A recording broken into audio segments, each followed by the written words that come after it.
Kamusta mga tropa? Welcome to my channel. Renewal na naman ang rehistro ng sasakyan. Every year talaga ang renewal. So makikita mo yung expirations dun sa mismong rehistro mo. Usually magbe-base yung renewal mo sa last digit ng plate number. Pero para masigurado ka, check mo na lang sa mismong rehistro.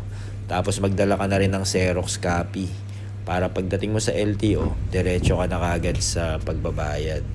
Pero kung wala naman, meron namang photocopy machine doon, magbabayad ka lang. Bago ka rin pala pumunta sa LTO, dapat siguraduhin mo meron ka nitong emergency triangle sign. Pero actually, kailangan talaga natin to kasi kapag na-flatan tayo at nagpapalit tayo ng spare tire, or kapag nasiraan tayo at kailangan nating tumigil sa gilid ng kalsada, maganda talaga meron tayo nitong emergency triangle sign. Bukod pa doon sa inspection ng LTO, i-check nila yung busina mo, ilaw mo, signal lights, hazard lights. So dapat nasa kondisyon din talaga yung sasakyan mo. Wala naman siyang sira para hindi siya bumagsak sa inspection.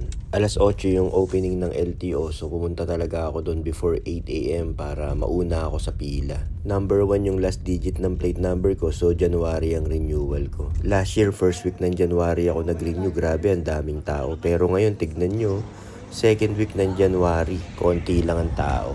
Pagdating ko sa LTO, pinasa ko lang yung rehistro. Pagkatapos nun, emission test ka agad. Tapos bayad ng insurance. Pagkatapos ng insurance, LTO inspection ka agad. At dahil nga walang pila, ang bilis matapos. Pwede kang mag-renew 1 month before ma-expire yung rehistro mo. Pwede ka rin namang late. Yun nga lang, merong penalty kapag hindi ka nakapag-renew on time. Pwede ka rin palang kumuha ng insurance sa labas. So kung meron ka ng insurance, hindi mo na kailangan kumuha sa LTO. So okay na guys, halos nasa 1 oras lang nung ma-renew ko yung rehistro ng sasakyan. Hindi ko masyadong naalala yung breakdown pero kulang-kulang mahigit 4,000 pesos yung nagastos ko. Bali, bayad sa emission test, bayad sa insurance, sa LTO, legal search fee. Wala naman akong penalty kasi maaga nga ako nag-renew 1 week before ma-expire. Nakapag-renew na ako.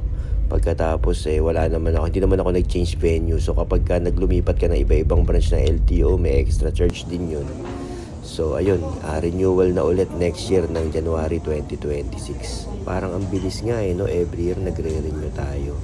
Medyo hassle sa oras, sa pera. Sa ibang bansa ang pagkakaalam ko meron nga every 5 years or every 10 years. Tas every year nagpapasa lang sila ng mga emission tests, yung mga record nila ng maintenance. Dapat ganun Kasi parang alam mo yun, ako iniisip ko lang naman yung mas magaan para sa ating mamamayang Pilipino. Sana magkaroon ng politician na mag-focus para mapagaan yung mga ganitong bagay natin, yung mga pagrerehistro. Kasi katulad natin na mga masunuring citizen, di ba? Dapat di tayo pinahihirapan. Imbis na yung oras, yung pera na pabalik-balik tayo sa LTO.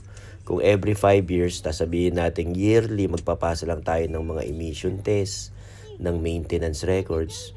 Di ba? Mas convenient yun.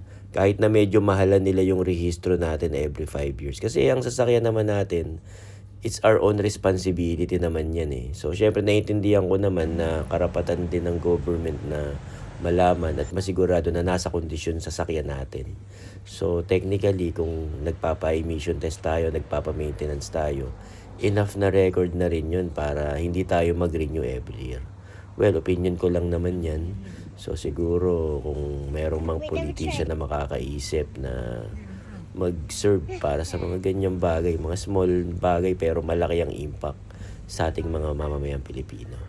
So hanggang dito na lang guys. If you have some comments or suggestion, just leave it at the comment section and don't forget to subscribe to my channel. Hanggang sa muli mga tropa.